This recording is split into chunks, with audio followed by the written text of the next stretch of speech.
Hello, do you want to have a formidable brand this year? I have 7 brand strategy tips that, if you implement, will help you build a formidable brand, increase sales, and also grow your business. I am Michael Opene. I am a brand and marketing strategist, and I will go right into it.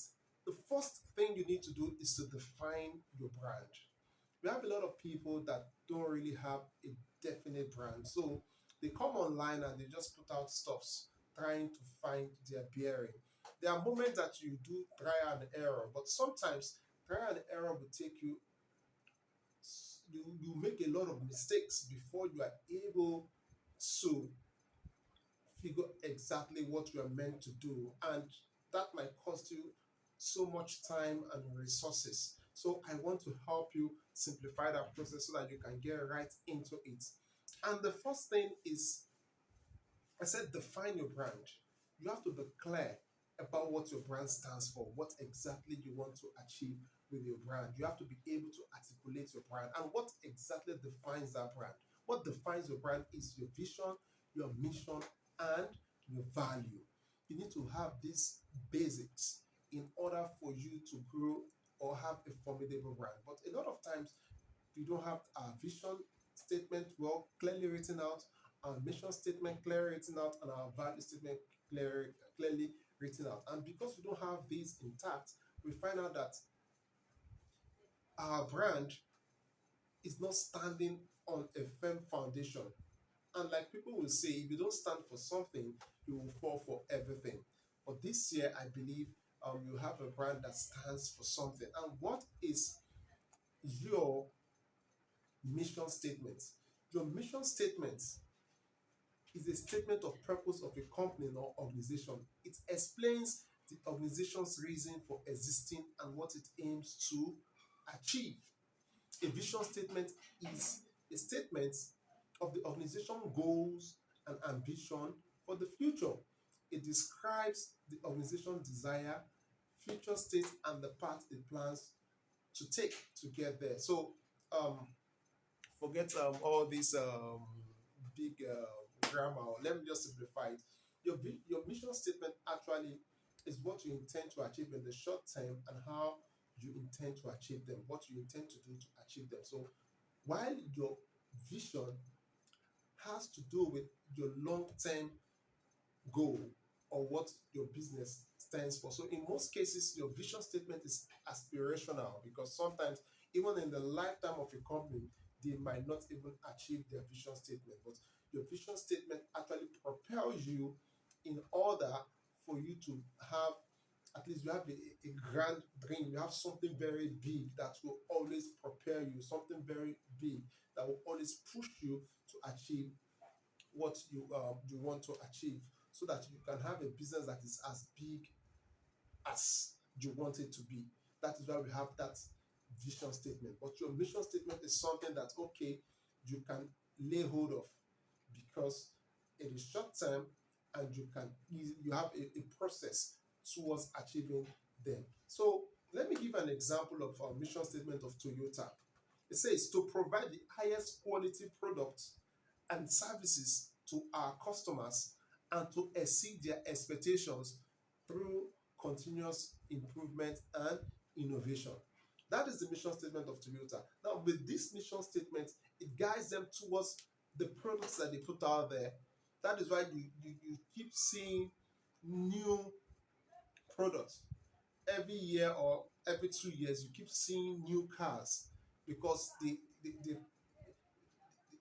thrive on innovation. They try to make sure that they innovate. They try to make sure that they give their customers something new or something that they can use. So that is the mission statement of Toyota. Let me also give you the mission statement of Amazon. It says to be Earth's most customer-centric company, where customers can find and discover anything they might want to buy online. So you can see that of Amazon, they are more customer centric. So with such a mission statement, they can easily target their customer or know how they relate with their customers. They try to make sure that, okay, we are here for the customers, and because we are here for the customers, we will make every buying transaction seamless, so that customers, whenever they come online or come to our website, you don't really find it difficult having to buy what they want to buy. So you can see where mission statement comes in. Then let's not talk about, let me give you an example of a vision statement. Remember, I said your vision has to do with something that is aspirational.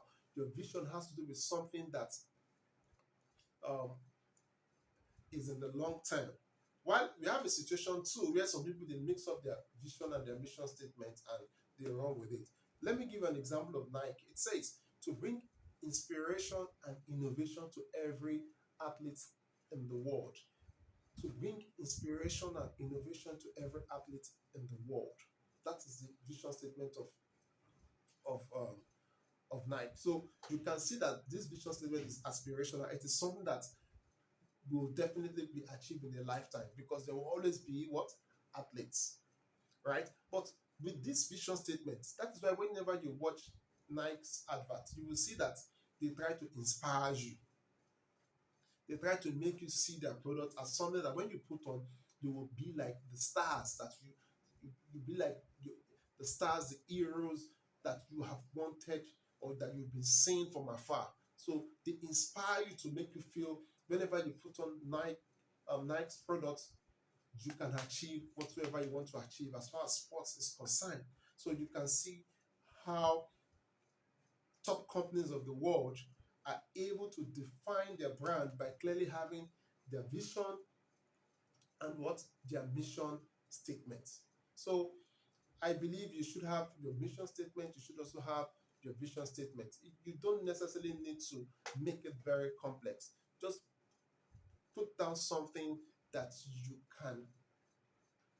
you can easily understand and run with.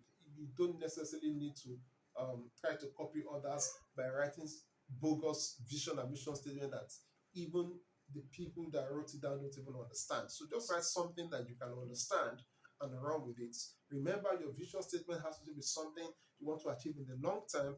Your mission statement has to do with something you want to achieve in the midterm, and how you really want to go about it.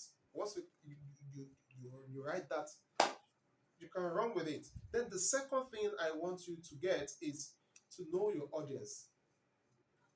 When you don't, when your audience are not clearly defined, you will find it difficult to actually know the type of marketing, the type of advert that you will use to reach out to them, and you will spend so much money. Top companies of the world spend so much time in trying to know their customers. That's why in some companies they have their KYC form, know your customer form. When the customer fill that form, at least they have basic information about that customer. So you have to find a way of having basic information about your customers, because if you know your customer or your target audience, you will easily communicate with them in the language they will understand. This will also help you create branding that resonates with them. It makes no sense to put out stuffs that doesn't resonate with your customers. It is a waste of time, it's a waste of resources. So try as much as you can to know your customers, so that you can easily provide services that will meet their needs, and in turn to make more sales. Then the third thing you need to do this year is to use consistent visuals. Consistent visuals. For some people, because they are not consistent, or because they are looking for cheap brand assets or design, they keep giving different um, graphic designers or brand companies to handle their designs, and because of that, you see disparity. So, but this moment, I want you to be more consistent in the colors that you use. Define your brand color. What color exactly do you want to use, or colors do you want to use? And try as much as possible to be consistent with it, so that when people can easily recognize your company by its colors, or recognize your product by its colors. right? So you have to be consistent with your colors, you have to be consistent with your fonts, especially for those that advertise. You can have series of fonts that you make use of, and be consistent with it. Your marketing material, actually, your logo too, you have to be consistent with your logo, because your logo is a means of identification. For instance, if you give me a Coca-Cola bottle without the Coca-Cola logo on it, then to me it is not Coke, right? So you have that is why if you notice top brands, they are consistent with their logo. And even when they want to make changes, they can make changes and remain consistent with the changes that they've made. So I want you also to be consistent in your um, with your visuals, your flyers, your e-banners, your logo, your colors, the color palette, the choice of the fonts that you make use of, and anything that represents your brand. Try as much as possible to be consistent with them so that people can easily identify you. Then the next thing you need to do is to be authentic. It is very, very important that you are authentic in the way you communicate with your customers, in the way you go about your marketing. Try as much as possible to be authentic, because when you're authentic, it reflects your company's values and personality. All right, being genuine and authentic in your messaging also helps you to build trust with your audience. If you are not authentic, if you are not real, then you won't have that trust. And business is actually a game of trust. When people don't trust you, then they won't want to do business with you, right? So try as much as you can to be authentic. Make promises that you can keep and keep them. And once you do that, then you can build trust to a large extent. And with that, you are building a formidable brand that will stand the test of time. Then the fifth one is for you to differentiate yourself. We're in a world where everybody wants to be the same. But if you notice, when you don't have any differentiating factor in companies and in people, you realize that the value, then the people tends to price you just like your competitor, even if your value is the value that you offer is more than what they can offer. They will want to group you guys in the same fold because they think that you're all the same. But when you're able to differentiate yourself, then you can now let them know that what you offer is different. You can charge higher, right? Because you are able to differentiate yourself. You have to find a way to set your brand apart from your competitors. It could be in the products that you offer or you sell, it could be in the services, it could be in your brand voice, and it could be in your customer experience. It could be your products, the packaging. How do you package your product? You can differentiate yourself by having a better package or a more attractive package, or a package that is durable, that will last long. So you can differentiate yourself in several ways by the products that you offer. Then the services, how do you go about your service? Are you customer centric, or you don't just care? You care more about the system than the people that run the system. So how do customers feel when they get in touch with you?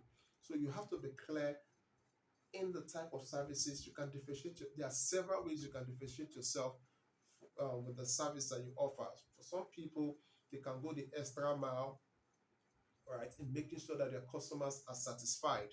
There are some people, their customer care line is always open to make sure they help their customers. For some people, they check on their customers to make sure that the product that they got, they are making good use of it, or to find out if they're having any challenge with the product that they've gotten from them. So you can differentiate yourself in so many ways by the service that you offer. Then another thing is your brand voice. What is unique about your voice? What is unique about um, the adverts that you make? Your marketing communications, what differentiates you from the other competitor? When you come online, what differentiates you in the way you communicate from others? So you have to really differentiate yourself. Then another one is your customer experience. There are some companies, their customer experience is zero. You go there, they delay you, and at the end of the day, they waste your time, or in some cases, they take so much time before they attend to you, right? So you can also differentiate yourself through your customer experience. So when people get to interact with you, if they find out that you care more about them, and because you care more about them, you won't even make them have to suffer so much trouble finding it difficult to use your product, or even when they have challenge, you can quickly attend to them. They will definitely want to lean towards you and get others to do what? To patronize you. Then another one, the sixth thing you need to do is to stay relevant. And how do you stay relevant? You have to keep an eye on industry trends, things that are happening, changes that are taking place in your industry. At every point in time in any industry, there will always be changes. So, are you aware of those changes? Are you making those changes? Now, when I say changes, I'm talking about changes in the positive direction, changes that can improve your business, changes that can bring about real growth, changes that can promote efficiency, right? Not just change for the sake of change. So, are you aware of that? Then, also, consumer preferences, the tastes of customers definitely change from time to time, and not even from time to time. Um, their income too. Sometimes when the majority of your customer there's an increase in their income, there will be a likelihood for their preferences to change. So are you aware of these changes, and are you making any plan to make sure that you meet up with these changes? All right. And also, you also need to adapt your branding accordingly to these changes. You need to adapt to the change in your industry. You need to adapt to the change in your customers' preferences. You need to adapt so that you can always remain relevant, because the key actually is innovation. The more you innovate, the more you bring out, look for better ways to serve your customers, look for better ways to improve your product efficiency, the more you remain relevant. That is why you see car companies, they keep bringing new cars, even if the changes there are not, um, even if the changes is not, the gap is not too much, but every day they keep bringing, they keep innovating. The same thing with phones, the same thing with softwares. You keep, they keep prompting you to do what? To update your software. So that simply means they are focused on their product, and they monitor consumer interaction with that product, how you use that product. They get feedback from you, and with that feedback that they get from you, they are able to now infuse those changes in the product or in the service. So you should be able to get feedback from your customers, and the feedback you get from them, then you now use it to improve the quality of your service or your products. And with that, you will always stay relevant. You always stay relevant by also listening to your customers, because they are the major people that make use of this product. They are the ones sometimes that will be able to identify the challenges that they are having making use of your product or your service. So if they give you that feedback, with that feedback, you get that feedback and use it to improve the quality of your services. And when you do that, you will see that you always remain relevant, because you are more customer focused or oriented. The seventh brand strategy tips is to measure and optimize. You need to regularly track the effectiveness of your branding efforts and make adjustments as needed to optimize your strategy. Because when you measure, you're able to know what is working and what is not working. And when you are able to identify what is not working, you can now decide to either change that strategy, or when you when you discover what is working, you can decide to escalate it. You can decide to do more of what is working and less of what is not working. So, in building a formidable brand, you need to always measure your effectiveness. If you put out an advert, measure the effectiveness of that advert. Was it successful enough to bring in enough clients or not? What can we do next time to make this advert more successful? And even if it is successful, how can we replicate it? So it is always important for you to do what? To measure. And I think with these 7 brand strategy tips, you can build a formidable brand. You can build a very, very formidable brand. Remember, we said you need to define your brand, you need to know your audience, you need to use consistent visuals, you need to be authentic, you need to differentiate yourself. The 6th one, you need to stay relevant. And the 7th, you need to measure and optimize. Till I come your way next time, I remain your #1 brand strategist, Michael Opene. You can subscribe to my YouTube channel so that you get awesome videos. Awesome videos. Like my page, share it to your friends. You never can tell what this information can do to them. So share this video. See you in the next one. Have a wonderful time. Bye.